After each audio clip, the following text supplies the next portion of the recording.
Heredity and evolution part तिसरा पाहणार आहोत. या पार्ट मध्ये आपण स्पेसिएशन आणि ह्यूमन इव्होल्युशन ह्या टॉपिक बद्दल आपण माहिती घेणार आहोत. Welcome to the Eagles coaching classes.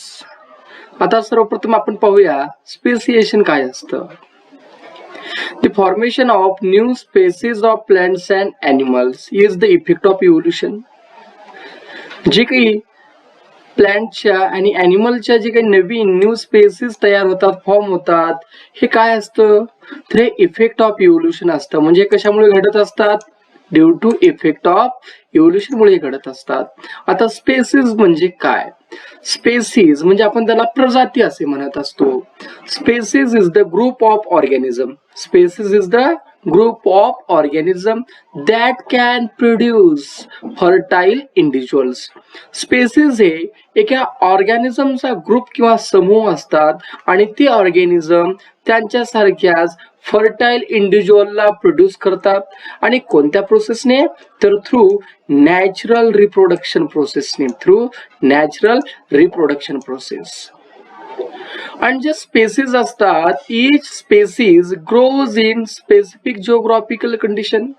आणि प्रत्येक स्पेसिस काय करत असतात? त्या जिओग्राफिकल कंडिशन मध्ये, त्या विशिष्ट अशा जिओग्राफिकल कंडिशन मध्ये जगत असतात. त्यानुसार their food, habitat, reproductive ability and period is different.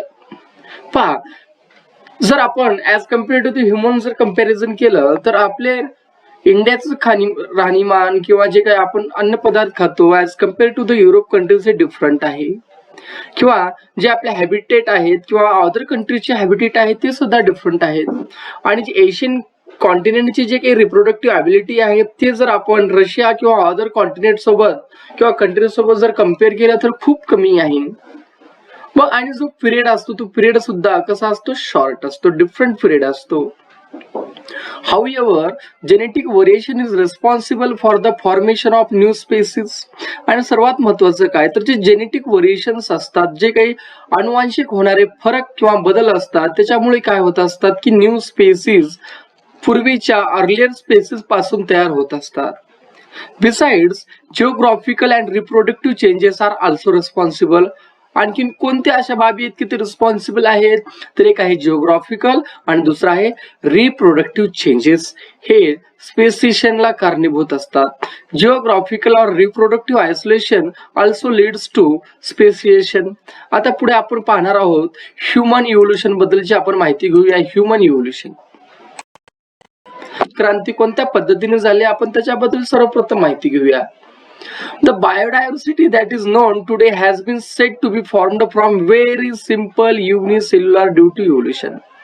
आज जे आपण बायोडायव्हर्सिटी किंवा जे जैवविविधता आपण पाहत आहोत हे कशापासून निर्माण झालेले आहे? Very simple unicellular organism. आणि त्या ऑर्गॅनिझमचं काय झालेलं आहे?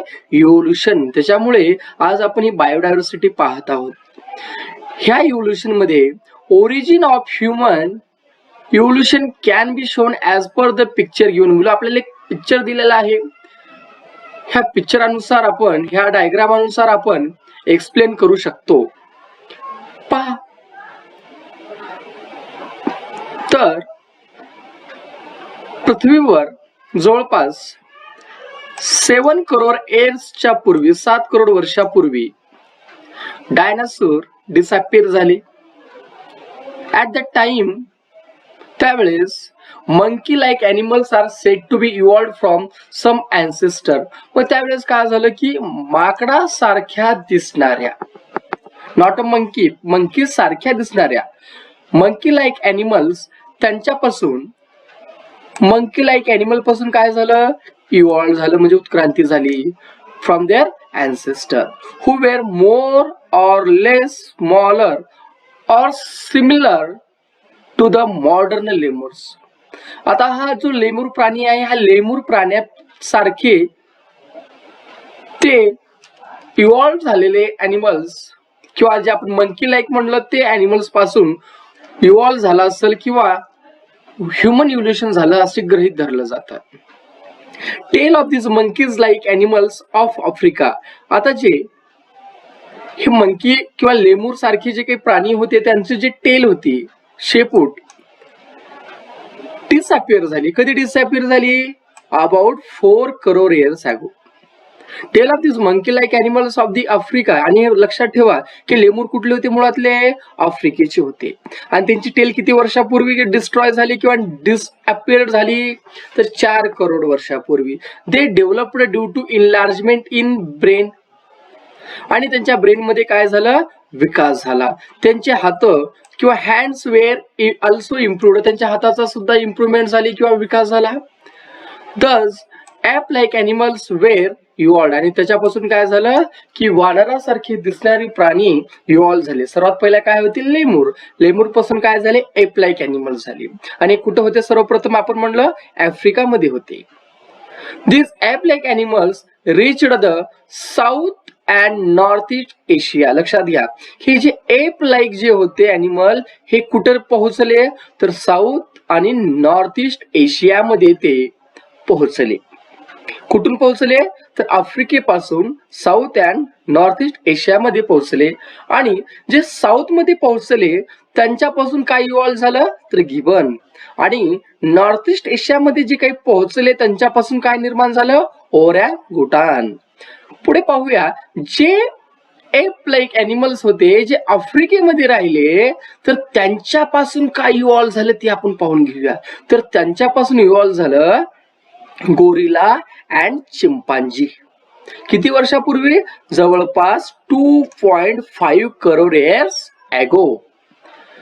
Thus, evolution of some of 2 crore years old species of apes seems to be occurred in different way. आणि त्यांचा जो काही विकास आहे किंवा त्यांचं जे स्पेसिस आहेत किंवा त्या स्पेसिसचं जे काही इव्होल्युशन आहे खूप डिफरंट वे मध्ये झालं. They had to use their hands more for eating food and other work. मग ते काय करू लागले? त्यांच्या हाताचा वापर कशासाठी?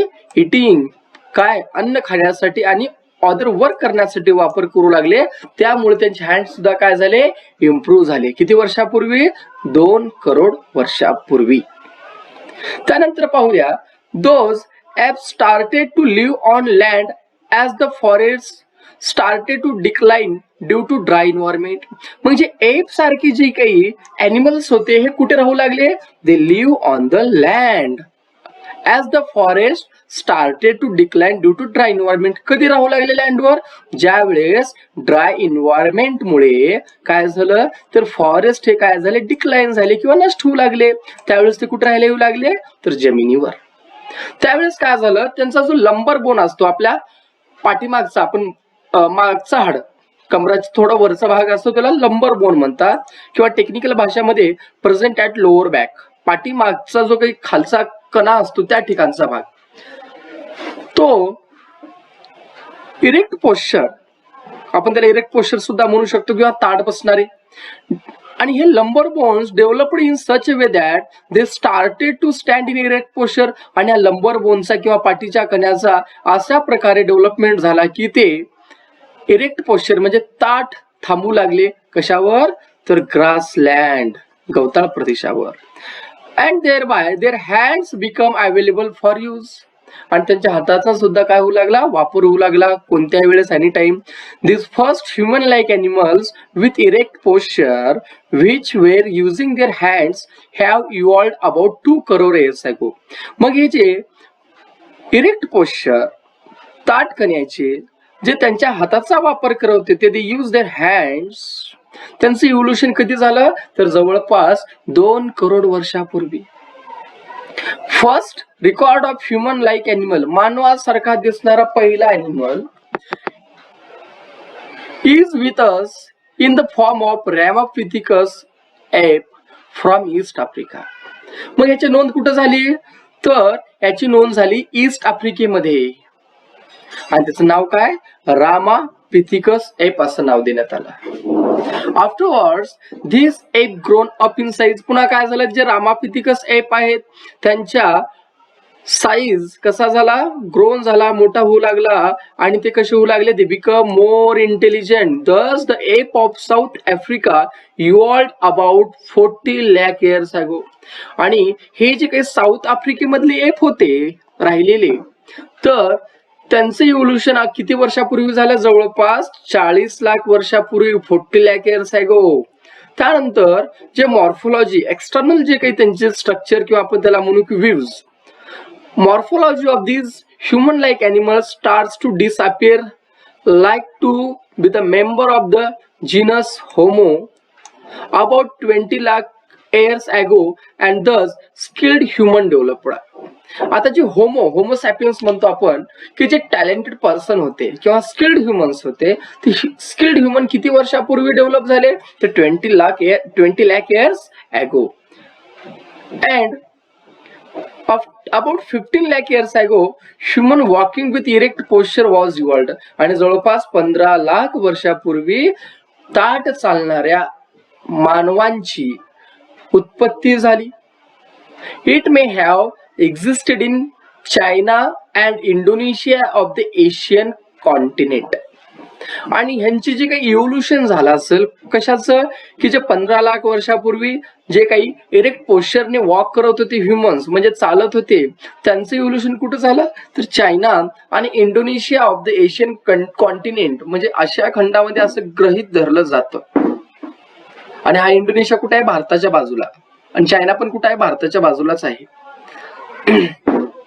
पुढे पहा, evolution of upright man continued in the direction of developing it's brain. मग हे जो अपराइट किंवा इरेक्ट पोश्चरवाला चालणारा प्राणी होता किंवा माणूस होता, त्याच्या ब्रेनचं डेव्हलपमेंट होऊ लागलं अबाउट 1 लाख इयर्स. किती वर्षासाठी? जवळपास 1 लाख इयर्स. आणि त्यावेळेस 1 लाख वर्षापूर्वी मानवाने कशाची डिस्कव्हरी केली? Human discovered the fire. Brain of 50,000 year old man had been sufficiently evolved to the extent that it could be considered as the member of the class wise man Homo sapiens. जवळपास 50,000 वर्षापूर्वी त्यांच्या ब्रेनचा जो काही development झाला होता, एकदम चांगल्या रीती डेव्हलपमेंट झाला होता. आपण त्याला त्या कोणत्या क्लासचे मानायचं? त्याला आपण वाईज मॅन. तर त्यांचं नाव काय? Homo sapiens. आणि पहिला जर वाईज मॅन किंवा होमो सॅपियन्स जर कोण असेल तर त्याला निअँडरथल मॅन असं म्हटलं जातं. Neanderthal man can be considered as the first example of the wise man. त्यानंतर 50,000 वर्षापूर्वी 50,000 इयर्स अगो क्रो मॅग्नन मॅन इव्हॉल्व्ड. त्यांच्यापासून कशाची निर्मिती झाली? क्रो मॅग्नन मॅनची. नंतर this evolution had been faster than the earlier. म्हणजे 50,000 वर्षापूर्वीच्या नंतर जे काही क्रो मॅग्नन मॅन इव्हॉल्व झाले, त्याच्यानंतरच जो काही इव्होल्युशन आहे खूप फास्ट होऊ लागला. जवळपास 10,000 वर्षापूर्वी जे वॉइस मॅन आहेत, हुशार मानव, ते काय करू लागले? ते प्रॅक्टिस द ऍग्रिकल्चर. काय करू लागले? Practice the agriculture. शेती करू लागले. आणि त्याच्यानंतर ते काय करू लागले? कॅटल हर्ड, थोडक्यात गुरे राखू लागले.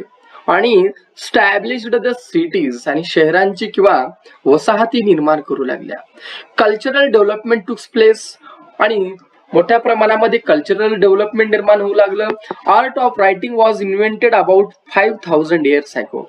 आणि जे आपण लिखाण कार्य म्हणतो, लिखाण कार्याची जर उत्पत्ती किंवा सुरुवात कधी झाली असेल किंवा त्याचा शोध कधी लागला असेल तर जवळपास 5,000 वर्षापासून म्हटलं जातं. पण त्याच्यापेक्षाही जुने पुरावे आपल्या भारत देशामध्ये उपलब्ध आहेत. Thus the history had been started. आणि तेव्हापासूनच काय म्हणलं जातं? इतिहास चालू झाला. पण महाभारताला घडून झाले 5,500 वर्षे.